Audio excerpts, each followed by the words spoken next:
Buena mano sa ating One Balita Pilipinas.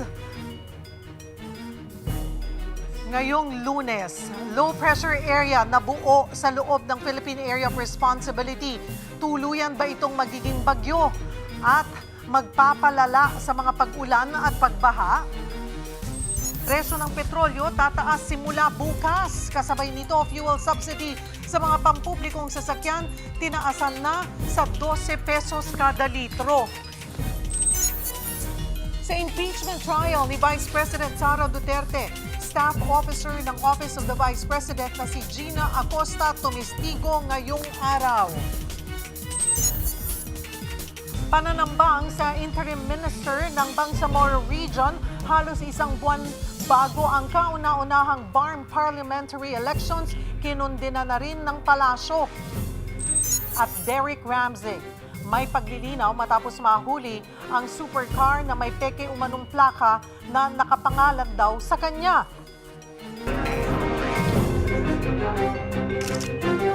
Magandang taghali, Luzon, Visayas at Mindanao. Thank you for joining us. Good afternoon sa mga nanonood sa guide. Ang buting utang, kumikita sa pangutang, pagkikita. Nagsana ang mga paluwas sa kanilang mga probinsya. Hola! One Balita Pilipinas!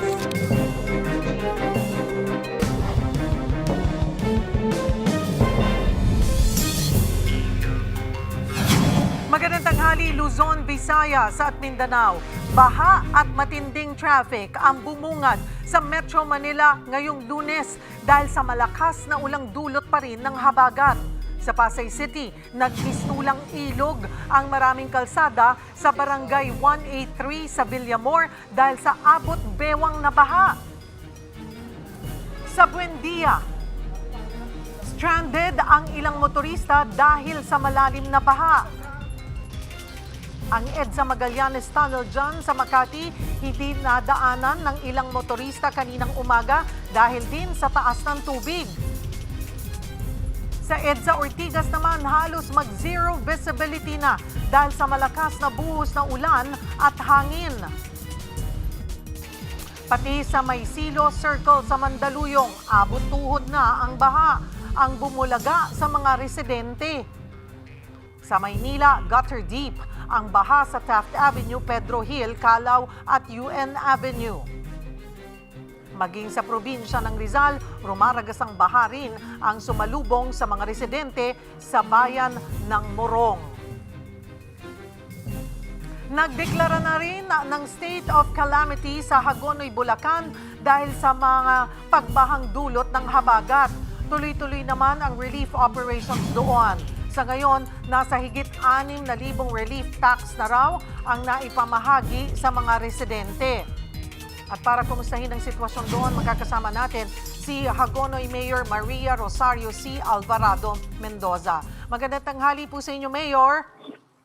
Magandang tanghali po, Ma'am Cheryl. Opo. Mayor, kumusta na po ang ating bayan? Kumusta po ang panahon at ang sitwasyon dyan sa Hagonoy? Malakas po sa kasalukuyan ang ulan po dito ngayon, ma'am, at malaki po ang tubig namin. Dulot po ng high tide at pinapalaki pa po ito dahil po sa habagat na ating pong nararanasan sa ngayon. Opo. Pag sinabi po nating mataas ang tubig baha, hanggang gaano kataas po ito, Mayor? Ngayon po, kami po ay kasalukuyang nasa San Pascual at ang tubig po dito ay Bintina po, ma'am. So, sa Mataas po ang tubig namin ngayon dito sa San Pascual. Okay, sa pag-iikot niyo po, Mayor, gaano karaming bayan dyan po sa Hagonoy o barangay dyan po sa Hagonoy ang lubog po sa tubig baha? Ilang porsyento po? Opo, ma'am, 26 barangay po kami rito. 26 barangay po ay may tubig po ngayong araw na ito. So 100% lubog sa tubig baha. Opo, ma'am. Opo. May naiulat na po bang casualty or mga injuries po? Wala naman po, ma'am, sa ngayon. At kami naman po ay sa evacuation po namin, meron po tayo 247 families po na naka-evacuate. 247 lamang na families po.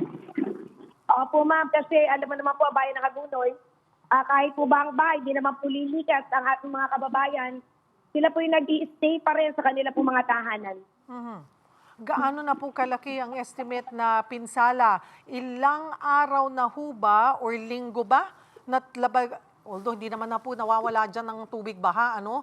Dyan po sa ating Opo, bayan, kahit opo, wala namang ulan or bagyo, basta high tide. Yung tubig nararamdaman na sa mga kalsada. Pero yung dulot po nitong habagat at mga nagdaang bagyo ay gaano nakatagal po ang baha na nararanasan po dyan sa Hagonoy? Magdadalawang linggo na po kami, ma'am, na dire-diretso po ang laki po ng tubig. Mhm. So wala rin po mga pasok sa mga eskwelahan? Almost 3 weeks na po kung ibibilang po natin yung linggo ngayon. Mm. Mayor? 3 linggo na po, ma'am. Opo. Wala po ba signal, ma'am? Malakas po ulan eh. Ayun po, medyo Opo, napuputol-putol nasa lamang relief po. operation po kami ngayon, ma'am. Sorry po. Opo. Yung mga kapatid po nating mga mangingisda at fish pond operators, kumusta rin po sila? Ma'am, as of now po, wala pa naman po tayong nababalita na mga napipigtasan po ng palaisdaan. Pero yung pong ating namang mga namamalakaya, yung po ang hirap, hindi po sila nakakapamalakaya ngayon. Ibig sabihin mga fisher folk po ang greatly affected po sa ngayon. Mhm. So gaano karaming pamilya po, kung sinasabi niyo pong 100% na lubog sa tubig baha po ang Hagonoy, so 100% din ng mga constituents nyo, ng mga kababayan natin dyan ay affected. So anong klaseng tulong po ang naiaabot ng local government sa mga kapatid natin dyan? Ma'am, kami po ay nakapagpamahagi na po ng relief operation or ating po mga DFWD boxes. Naka 30,000 na po kami na families. Ngayon po ay nandito po kami sa San Pascual, Santa Cruz at dapat po ay Ibayo. 30,000 pa po yung aming bilang ng pamilya na bibigyan po namin simula po ngayong araw na ito. So, kailan po tayo nagsimula at masasabi po ba natin, Mayor Charo, na masisiguro natin na lahat ng mga taga-Hagonoy, bawat pamilya, makakatanggap po ng relief? Opo, ma'am. 62,000 families po ang meron ng Hagonoy. At kami po ay nakaka 30,000 families na nalabibigyan. At another 30,000 po ngayong linggo po na ito. Nagsisimula na po kami ngayong araw na ito kahit po malakas ang buhos ng ulan. Mhm. Sapat pa po ba ang ating supply? Sapat pa naman po sa ngayon, ma'am. Pero titingnan po namin. Marami naman po nagpapadala pa rin ng tulong. Maraming salamat po sa mga hindi nakakalimot na tulungan po ang bayan ng Hagonoy. Mhm. Okay. Ngayon pong nasa state of calamity na ang Hagonoy, paano ginagamit ang emergency at calamity funds ng bayan para sa agarang tulong at recovery? Magkanong pondo ang pinag-uusapan natin dito? Ma'am, ang kasalukuyan po pondo ng Pamahalang Bayan dahil sa taon na 2026 ay 8.9 million. At kami po ay may tira naman noong nakaraan 2025 na 5 million. Kaya po ito po ay aming gagamitin. Ang 2025 po ang aming uunahin.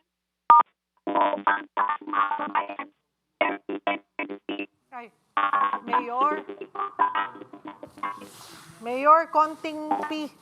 Mayor Charo, pasensya na po. Konting pihit lamang po ng kaunti. Again, sabi niyo po ay may savings noong 2025. Yun muna ang unang gagalawin para dito sa mga pangtulong sa mga kababayan natin. So saan niyo po ilalaan ito? Ma'am, sa ating po mga relief operations, sa ating po pantulong sa ating mga kababayan, na mabigyan po man lang sila kahit po bigas para po meron silang makakain po sa kanilang hapagkainan. Iba pa po yung relief goods or food packs na galing po ng DSWD. Ang DSWD boxes po, ma'am, ay naibigay po namin sa ating po mga kababayan na nasa gawing itaas na 2 linggo na po na baha. So you're saying po na, Okay, yun pong sinasabi nyo na sisiguraduhin nyo na lahat ng pamilya po sa Hagonoy ay makakakuha ng tulong.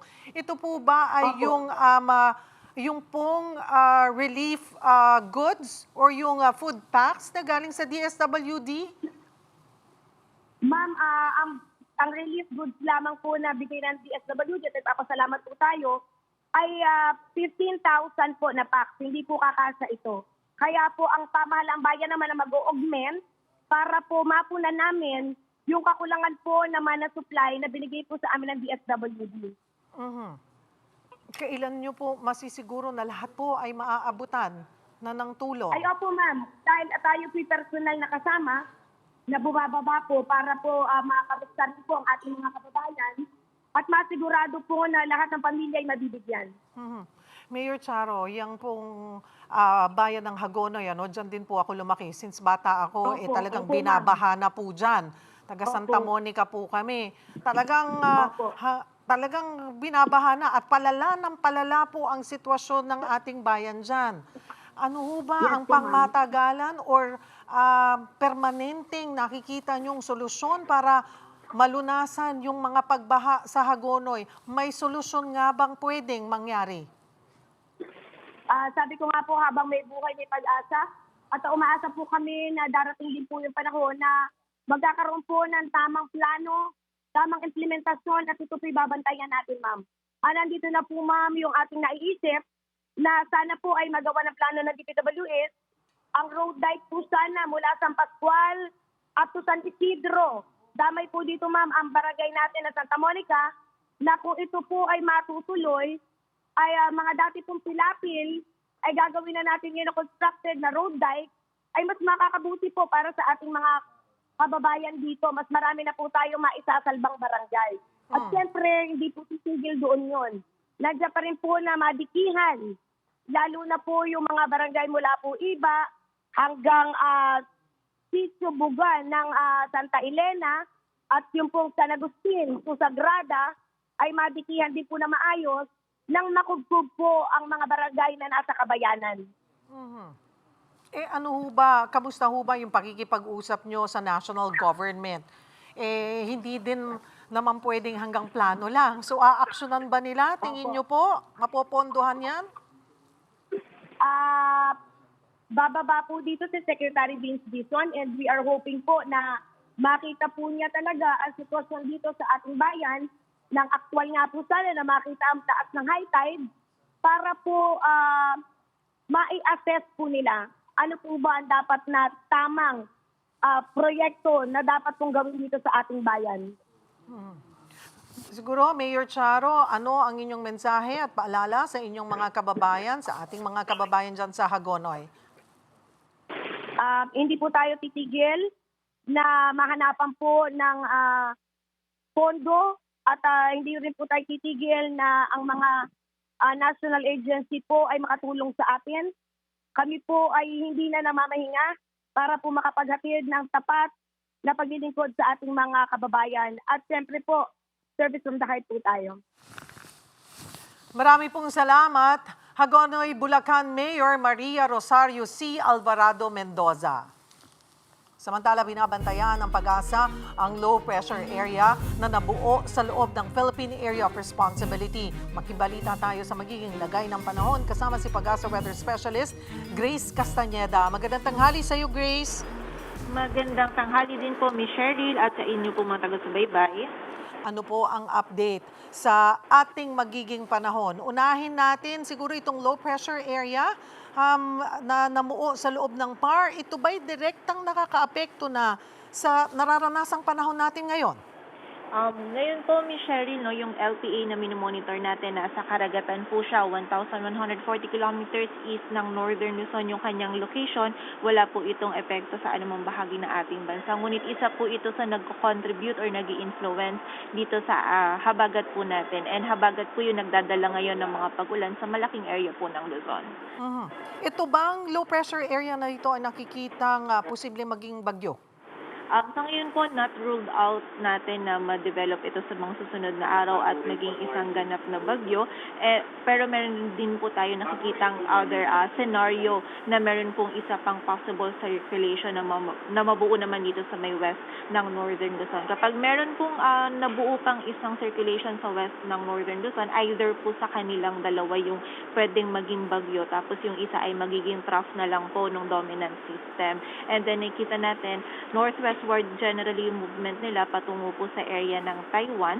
Kung meron po itong magiging direct effect, is dito po sa area ng Batanes. And then may influence din po nito yung habagat na magdudulot naman po ng mga pagulan for most of Luzon.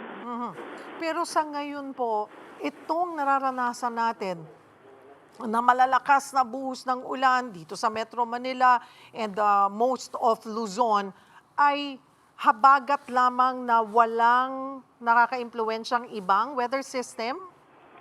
Miss Cheryl, ngayon po habagat po yung nakaka-apekto po or ito nga po nagdadala ng mga pag-ulan sa atin. Pero nasa strong phase po tayo ng habagat dahil po sa marami din pong influence. Isa na din po sa nagko-contribute ito pong LPA na nasa loob ng PAR. So isa po siya sa nag-influence nitong habagat natin kaya malakas din po ito. Also yung other pa po natin na mga seasonal po na mga factors like ngayon po is El Nino din kung saan pag El Nino is enhanced din po yung rainfall natin for the western section po ng Luzon.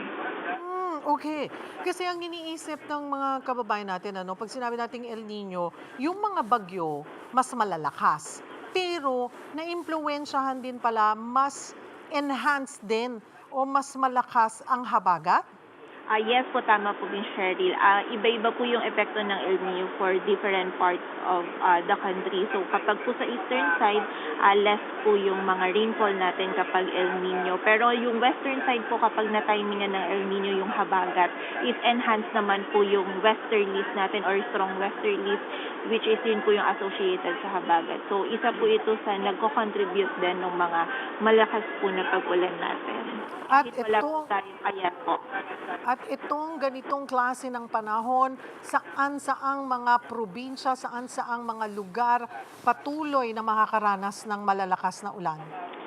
So ngayon po, meron pa rin po tayong mga possible po yung 100 to 200 millimeters of rainfall dito sa area ng La Union, Pangasinan, Benguet, Zambales at Bataan, while possible naman po yung 50 to 100 millimeters of rainfall dito po sa Metro Manila, maging sa bahagi din ng Ilocos Sur, Abra, Tarlac, Pampanga, Bulacan, Rizal, Cavite, Batangas at Occidental Mindoro, and likely magpapatuloy pa po ito sa mga susunod na araw. Yung sinabi niyo pong sa mga susunod na araw, ibig bang sabihin the whole week, kasing tulad nung nakaraang linggo yung ating aasahang panahon para lang makapaghanda yung ating mga kababayan? Yes po, Miss Cheryl. Ngayon nakikita po natin sa buong linggo, prevailing po yung habagat natin. For now, ngayon pong araw ng Lunes hanggang Wednesday, nakikita po natin mas nandun po yung mga malalakas po na mga pag-ulan natin. Bukas po, pwedeng mas maging malakas pa po yung mga pag-ulan na ating mararanasan. And then yung second half naman po ng week natin is medyo mataas pa po yung uncertainty. Prevailing pa rin po yung habagat, pero magdedepende din po ito dun sa circulation na minomonitor natin or dun sa LPA. Dahil kapag nagpatuloy pa po yung LPA na yon or naging isang bagyo, so may influence niya pa po lalo yung habagat. Pwede pong, kung ganun yung mangyayari is yung second half din po ng week natin is patuloy po na magiging malalakas po yung mga pag-ulan natin. Mostly po yung behavior ng mga pag-ulan natin sa westernmost section, dyan po sa Ilocos Region, Zambales, Bataan at Occidental Mindoro, halos tuloy-tuloy po dyan yung mga malalakas na pag-ulan. While for dito po sa Metro Manila, yung most of Central Luzon, Calabar Zone, maging sa Cordillera ng Steve Region, sa ilang areas po ng Ilocos Region, likely po yung ganito po yung mararanasan natin na meron tayong any time of the day, nandun po yung biglaang buhos ng mga malalakas po na pag-ulan. Yung mga kababayan natin sa Visayas, apektado rin ba yung mga nasa western sections? Yes po, sa area naman po ng Western Visayas, may mga scattered na mga pag-ulan po tayo na mararanasan sa Western Visayas, also sa Negros Island region po. Bukas, possible, mas malakas po yung mga pag-ulan sa area ng Antique. So, pinag-iingat din po natin yung mga kababayan dyan. And lahat po itong mga pag-ulan na ito, dala pa rin po ito ng habagat. Pero sabi mo nga, Grace, ay bukas asahan natin ang mas malalakas na pag-ulan. Bakit? So nakita po natin yung trend po ng habagat natin is palakas po siya ngayon pong mga susunod, ngayon pong Lunes and also hanggang Wednesday dahil po ito sa influence din ng low pressure area po natin na minomonitor sa loob. So kapag po nagpatuloy pa yung LPA na na-develop pa siya into a bagyo, posibleng hanggang sa katapusan po ng week na to, nandun pa din po yung mga malalakas pa rin po na pag-ulan na mararanasan natin. Grace, ulitin lamang natin ano-anong mga probinsya or sino yung mga kailangan maghanda again sa masamang panahon or yung sa tuloy-tuloy na buhos ng ulan? Yes po. For the area of Benguet, La Union, Pangasinan, Zambales, Bataan at Occidental Mindoro, ngayon po hanggang sa next 2 days, possible hanggang Wednesday and Thursday, 100 to 200 millimeters of rainfall po yung ina-expect natin. So nandun po yung halos tuloy-tuloy na mga pag-ulan. Well, dito naman sa Ilocos Sur, Abra, Tarlac, Pampanga, Bulacan, Metro Manila, Rizal, Cavite, Batangas, Occidental Mindoro, maging sa bahagi din po ng Antique at Laguna, ay na-expect naman po natin na parang yung ngayong panahon din po na anytime nandun po yung periods pa din natin ng heavy rainfall or yung mga biglaang buhos po ng mga pag-ulan. May period po na humihinto yung mga pag-ulan natin but still yung buong araw po natin generally maulan po yung panahon and hanggang sa malalakas nga po itong mga rainfall natin kaya naman pagiging alerto po sa mga kababayan natin kasi bantaas po yung banta pa din ng mga pagbaha sa pagguho ng lupa. Maraming salamat for the update, Pag-asa Weather Specialist, Grace Castañeda. Muling naghatid ng tulong ang Alagang Kapatid Foundation sa bayan ng Kalumpit sa Bulacan. Tinungo ng ACFI ang Barangay Frances na isa sa mga nagsisilbing catch basin sa naturang bayan. Namahagi tayo roon ng relief assistance gaya ng bigas at food packs. Katuwang ang PLDT Smart Foundation, One Meralco Foundation at Metro Pacific Investments Foundation. Nagbigay din ang Maynilad Water Services at Makati Medical Center Foundation ng hygiene kits. At may pabiskwit, tuwalya at beddings din mula sa iba pa nating partners. Sa mga gusto pong makiisa sa aming pagtulong, mag-message lamang po kayo sa Facebook page ng Alagang Kapatid Foundation. O kaya ay scan po ang QR code o maghulog sa bank accounts na nasa inyong screen. Sa iba pang balita, ipinatupad na ang 12 pesos per liter na fuel discount para sa mga jeepney at UV Express. Inaasahang makatulong ito lalo't magmamahal na naman ang langis bukas. Para bigyan ng mukha ang balita, Mobile Journal, Ivan Tarinque. Tinasa na ang fuel subsidy para sa mga pampublikong sasakyan. Yun nga lang, may panibagong oil price hike ngayong linggo. Isang linggo lang matapos ang big-time oil price rollback, tataas naman ang presyo ng langis. Nasa 3 pesos and 80 centavos per liter ang magdaragdag sa diesel bukas. 2 pesos and 50 centavos naman sa gasolina at 5 pesos sa kerosene. Ayon sa DOE, nananatiling pangunahing dahilan ng pagtaas ang sigalot sa Middle East. Dahil dito, papalo na ng 84 hanggang 92 pesos per liter ang diesel. Kaya makakatulong sa mga tsuper ang 12 pesos per liter fuel subsidy na sinimulan nitong August 15. Nasa 150 liters ang maaaring ma-avail ang bawat PUV o hanggang 1,800 pesos ang posibleng matipid sa diesel kada linggo. Hindi ka naman pwede makipagsapalaran ng biyahe ka ng biyahe. Wala ka naman may sasakay na pasahero dahil sa lakas ng ulan. Sayang lang ang diesel mo. Ayon sa LTFRB, mahigit 5,000 gas station sa buong bansa ang kasama sa programa at higit 143,000 jeepney at UV Express drivers ang posibleng makinabang. Yun nga lang, may iba raw na tsuper na nahihirapang maka-avail ng diskwento. Yung ibang gasolinahan, ayaw kami isali. Katuwiran sa amin, hindi daw kami kasali. Pero yung iba, kahit ang gasolinahan, tanggap naman eh. Yung iba lang ayaw. Sabi naman ng LTFRB, meron po kami na interagency working group ng nagpo-monitor po rito para mapigyan mo natin feedback kung merong problema on the ground. Mga kapatid, Mobile Journal Event rin po hatid ang muka ng balita. Susunod, Kamara, sinimulan na ang deliberasyon para sa 2027 National Budget. Dating Special Disbursing Officer ni Vice President Sara Duterte ipinresinta bilang hostile witness sa impeachment trial ngayong araw.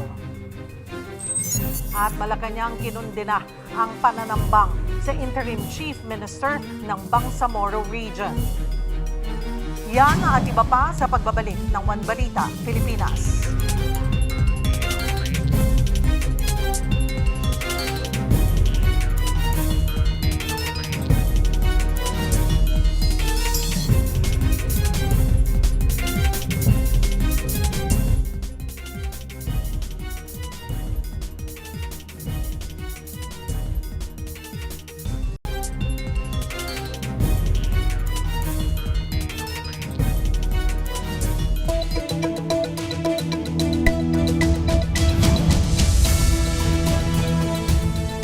Ipinresinta ng prosecution ang unang hostile witness o testigong hindi pabor sa kanila sa umano'y maling paggasta sa confidential funds sa nagpapatuloy na impeachment trial ni Vice President Sara Duterte. Magbabalita si Mobile Journal, Merimon Reyes. Merimon, kumusta ang takbo ng pagtestigo ng hostile witness na si dating OVP, Special Disbursing Officer Gina Acosta?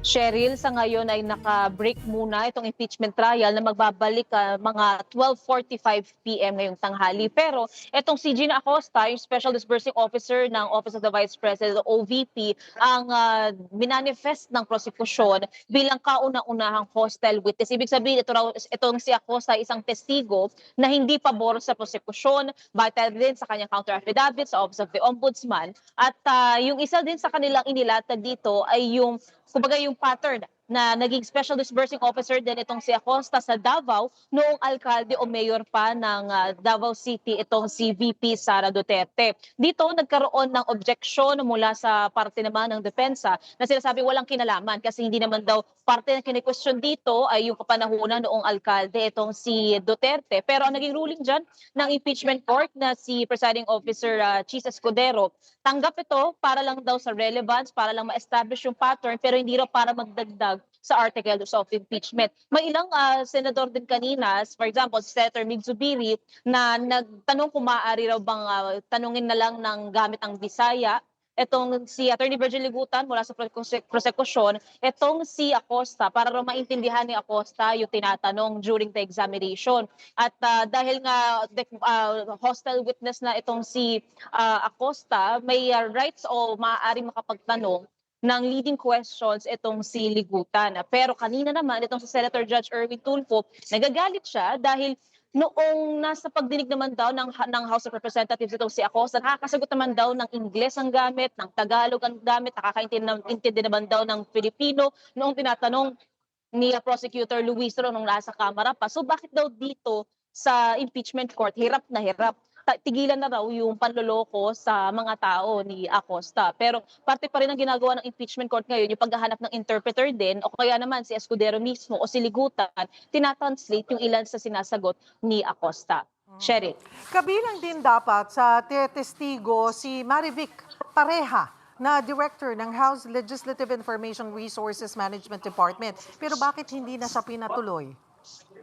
Cheryl, saglit na saglit lang na umupo sa witness stand itong si Marivic Pareha. Ang iti-testify niya kasi ay tungkol doon sa transcript, sa mga dokumento, yung records ng mga sinagawang pagdinig nga sa Kamara na may kinalaman dito sa confidential funds ng OVP pati ng DepEd. Pero nag-agree naman, nag-stipulate naman yung depensa sa regularidad at authenticity nitong mga dokumento pero hindi sa katotohanan ng nilalaman nito. Kaya naman naging excuse na agad itong si Pareha at ang nakaupo na si SDO Acosta. Sherry. May inaasahang ruling si Presiding Officer Chis Escudero tungkol sa umano'y paglabag ng ilang abogado sa court rules. Ano yung posibleng maging epekto nito sa pagpapatuloy ng impeachment trial? Cheryl, kanina sa simula ng impeachment trial ngayong araw, itong si Congressman Joel Chua, humiling siya sa korte kung maaaring bigyan ng pagkakataon itong si Attorney Ligutan para magbigay ng kanyang komento doon sa reklamong ng defense last week dahil sa kanyang post online. Sinasabing bawal daw ang misleading questions kapag ka-cross-exam. Yun kasi yung panahon na nagko-cross-exam ang depensa kay State Auditor Silene Del Campo. Pero ang sabi naman ni Presiding Officer Escudero, may tamang oras at panahon daw doon sa pagsasalita ni Ligutan. At sa ngayon, wala pa naman daw planong magbigay agad ng desisyon ang korte tungkol dyan. Samantala, kanina sa pag-uupo pa lang ni Acosta, yung ilan sa mga nakikita nila dito is yung nilalaman daw ng Physical Financial Plan ng OVP pagdating dito sa confidential fund ay mayroon daw pakikipag-usap si Acosta dito sa hepe ng VPSPG na si Colonel Raymond Lachica. Generic sa financial plan, physical plan, pero specific naman daw doon sa accomplishment report. Pero ang nakita rin kanina, pareho para sa 2022, itong financial plan, pati sa 2023, na iba lang yung titulo. Pero magpapatuloy pa itong examination ngayong hapon. Sherry. Ano pa ang aasahan sa pagpapatuloy ng Day 16 ng impeachment trial, Merimon?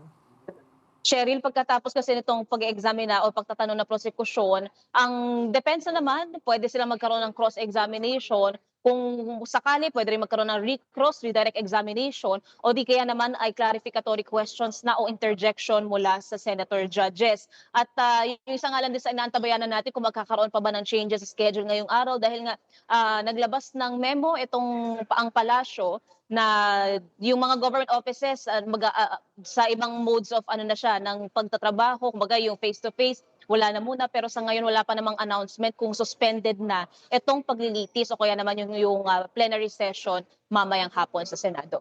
Cheryl. Maraming salamat, Mobile Journal, Merimon Reyes. Samantala, kumalat sa social media ang umano'y hiling ni Vice President Sara Duterte na private meeting kay Pangulong Bongbong Marcos. Magbabalita si Mobile Journal, Julie Baiza. Julie, ano ang impormasyon ng palasyo dito sa kumalat na ulat na nag-request ng private meeting si VP Sara kay PBBM? May katotohanan ba ito?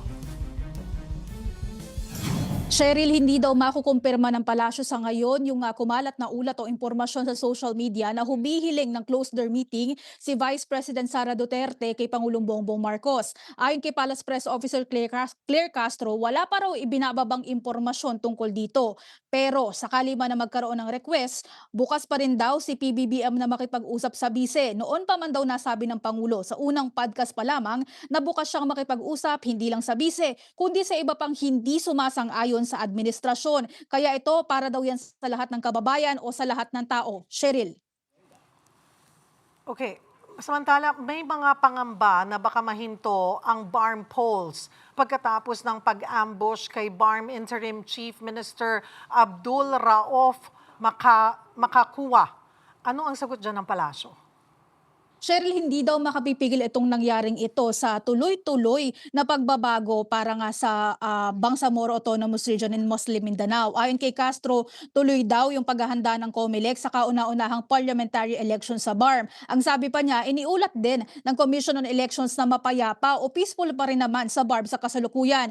Ang PNP nagsasagawa daw ng malalimang investigasyon tungkol sa pangyayari. Pero yung operasyon, ipinauubayan na ng palasyo sa PNP. Yung pag-uulat kasi ayaw raw nilang pangunahan o panghimasukan yung operasyon ng police force. Cheryl. Lumabas ang fake memo ng class at work suspension sa gitna ng masamang panahon. Ano ang paalala ng palasyo kaugnay nito? Cheryl, ang sinasabi ng palasyo, inaaral at iniimbestigahan na nila ngayon yung pinagmulan nitong fake memo o kung sino daw yung naglalabas ng mga ganitong klaseng impormasyon. Hindi raw yan palalagpasin ng palasyo. Ang sabi pa ni Castro, bugbog na sa fake news ang bansa kaya't kumikilos na sila. Nanawagan din siya ng tulong sa atin sa mainstream media para malabanan daw yung pagkalat ng mga maling impormasyon o ulat gaya nito. Ano naman ang reaksyon ng palasyo sa pahayag ni Congressman Edgar Erice na sinabihan daw siya ni DPWH Secretary Vince Dizon na easy zero budget siya? Nakausap daw mismo ni Yusek Claire si Secretary Vince Dizon tungkol dyan at pinasinungalingan nga daw yung pahayag ni Congressman Erice na nakausap niya si Dizon at sinabing magkakaroon ng zero budget dahil daw sa paninira sa gobyerno dahil sa mga sinasabi niya. Ang sabi ni Castro, hindi raw nakakapanira si Erice dahil puro fake news at wala naman daw basehan yung mga sinasabi niya. Wala din daw dahilan para matakot ang administrasyon dahil hindi naman sila takot sa pambabatikos. Pero ang sabi ni Castro, muli hinamon niya si Erice na magpakita ng ebidensya at hindi raw puro mema lamang. Cheryl. Maraming salamat, Mobile Journal, Julie Baiza. Tiniyak ng PNP na hindi maapektuhan ang nakatakdang eleksyon sa Bangsamoro Autonomous Region in Muslim Mindanao kasunod ng pananambang sa convoy ni BARM Interim Chief Minister Abdul Rauf Makakuwa. Para sa detalye, nasa linya si Mobile Journal, Jazz Paredes. Jazz, may impormasyon na ba yung mga otoridad kung sino yung nasa likod ng ambush? Sheryl, sa ngayon ay unidentified o hindi pa nakikilala kung sino ang nasa likod ng ambush sa BARM Interim Chief Minister na si Abdul Rauf Makakuwa sa Maguindanao del Norte. Ngunit Sheryl, ito ay inimbestigahan na ng kapulisan. Huwag nitong insidente na nangyari itong ambush na nangyari noong August 15 at sa impormasyon ibinigay ng Philippine National Police, nangyari ito around 5:10 p.m. ng hapon along General Santos Cotabato National Highway sa barangay Bito Datu o Dinsnuat, Maguindanao del Norte. At ito nga daw ang involved ay convoy ni Abdul Rauf Makakuwa, Interim Chief Minister Bob. So ngayon, Sheryl, sa kanilang ulat, wala naman daw napaulat na nasaktan. Ngunit hindi pa nila isinisiwalat itong mas malalim na detalye patungkol sa investigasyon upang hindi ma-preempt o hindi raw maapektuhan yung kasalukuyang ginagawang investigasyon ng Philippine National Police. Sheryl. May i-adjust ba ang PNP sa seguridad kasunod nitong insidenteng ito sa BARM? Sheryl, sa ngayon ay hindi pa nagsasagawa ng adjustment pagdating sa seguridad ang Philippine National Police kaugnay sa kanilang deployment. Ngunit ngayon, Sheryl, kaugnay bago pa itong insidente, nasa 9,400 yung kanilang deployed personnel bilang paghahanda at pagbabantay dito sa election period sa BARM or parliamentary elections na gaganapin sa September 14. Sa ngayon, Sheryl, bago pa itong insidente, kanilang nilinaw na kanilang pinaiigting ang seguridad dito sa isasagawang parliamentary elections at katawang nito ang Philippine National Police, ang Armed Forces of the Philippines, Commission on Elections at maging ang lokal na pamahalaan. Ngunit kung kinakailangan daw na mag-adjust ng mga personnel at pagseguridad sa kanilang paghahanda, it will be adjusted accordingly. Ayon yan kay PNP spokesperson Allen Rico. Sheryl. Sa isa pang issue, napupuna yung mabagal at kulang umanong pagtugon ng 911 hotline sa isang emergency sa Taguig. Anong tugon dito ng PNP? Yes, Sheryl, kanina napag-usapan yan sa isinagawang press briefing with Philippine National Police, particular na with the PNP spokesperson Allen Rico. At sabi niya ay kinikilala o aware daw ang Philippine National Police dito sa insidente na ito na kung saan ay isang uploader na kanyang nagbahagi ng hindi magandang karanasan sa pagtawag nga sa 911 or yung hotline natin. At ayon sa kanila, kanilang inuutos na ng Department of Interior Local Government and particular ng Interior Secretary John Vic Remulla yung investigasyon patungkol dito sa insidente na ito. So ngayon na hindi pa nila nagbigay ng malalim na detalye kung sino ba ang dapat managot at kung may mananagot ba oras na malaman na merong hindi doon sa parte ng mga rumesponde. Ngunit kanilang nilinaw na ang Philippine National Police ay kabilang sa Unified 911, ngunit hindi sila ang pinaka namumuno o namamahala nga dito sa hotline ito. At pinaliwanag nila yung proseso ng pagtawag sa 911. Una, itatawag ito sa 911 at saka ito i-guide sa mga concerned agency. Meron daw dedicated communication line ang 911 sa mga concerned agency kagaya na lamang sa DSP, MDRRMO at dapat daw ganun ang tamang proseso, Sheryl, no? Sila ang magdedirekta dun sa concerned agencies. So ngayon, Sheryl, hindi PNP ang nangangasiwa, ngunit sila ay parte daw ito ng kanilang trabaho na tumulong sa pagresponde. Antayin na lamang daw ang kalalabasan pa ng investigasyon kaugnay dito sa insidente. Sheryl. Maraming salamat, Mobile Journal, Jazz Paredes. Kapapasok lamang po na balita, muling inireklamo ni Vice President Sara Duterte ng perjury ang nagpakilalang bagman niya na si Ramil Madriaga sa Taguig City Prosecutor's Office. Personal umanong inihain, pinirmahan at pinanumpaan ni VP Sara ang reklamo. Una na naghain ng perjury si Duterte kay Madriaga noong March 4.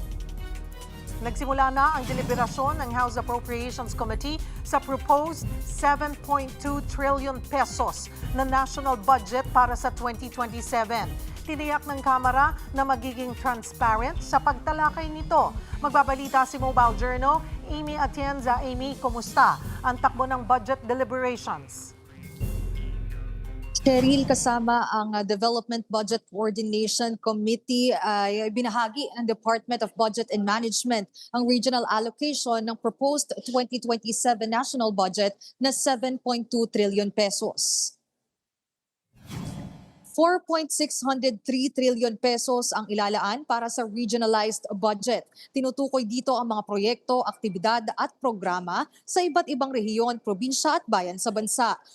Mayroon ding 1.983 trillion pesos para sa nationwide budget na para naman sa mga ahensya ng pamahalaan, habang may 613.8 billion pesos naman ang ilalagay sa central office budget. Cheryl, sektor ng edukasyon pa rin naman ang may pinakamalaking budget na aabot sa 1.3 trillion pesos, kung saan 976 billion pesos ang panukalang pondo sa basic education at 176.5 billion pesos para sa higher education.